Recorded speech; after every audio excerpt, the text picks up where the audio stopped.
G20 summit के कई अहम उमूर पर किया गया तबादला ख्याल। सरबराही इजलास के दौरान भारत ने चीन को भी दिया बड़ा झटका। One future, one family, one earth, green credit initiative, field building, एंथॉल समेत मुख्तलिफ माहौलियाती उमूर पर हुई बातचीत। अफ्रीकी यूनियन G20 में शामिल, हिंदुस्तान की तजवीज़ कबूल। 1999 में क़याम के बाद से G20 ग्रुप में हुई पहली तौसीह। ब्रिटेन के वज़ीर-ए-आज़म ऋषि सुनक ने अक्षरधाम मंदिर का किया दौरा। स्वामी नारायण के किए दर्शन। अक्षरधाम मंदिर के बाहर सिक्योरिटी के कड़े इंतजामात।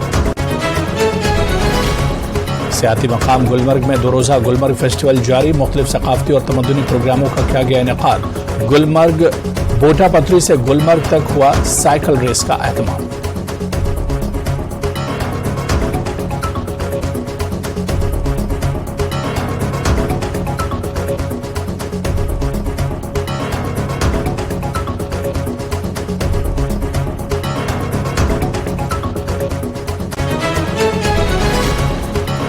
एशिया कप में पाक भारत मैच को लेकर काफी जोश और खरोश। सांबा में तैनात सीआरपीएफ के जवानों में भी मैच को लेकर काफी जोश। इंडिया की जीत के लिए सब कर रहे हैं दुआएं।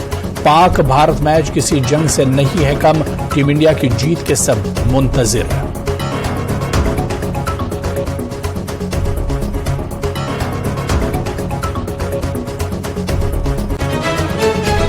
वादी कश्मीर में इंडिया और पाक मैच को लेकर जोश व खरोश। कश्मीर में क्रिकेट शायकीन टीम इंडिया की जीत के मुंतजिर। शायकीन ने कहा टीम इंडिया के पास हैं बेहतरीन बल्लेबाज और बॉलर्स।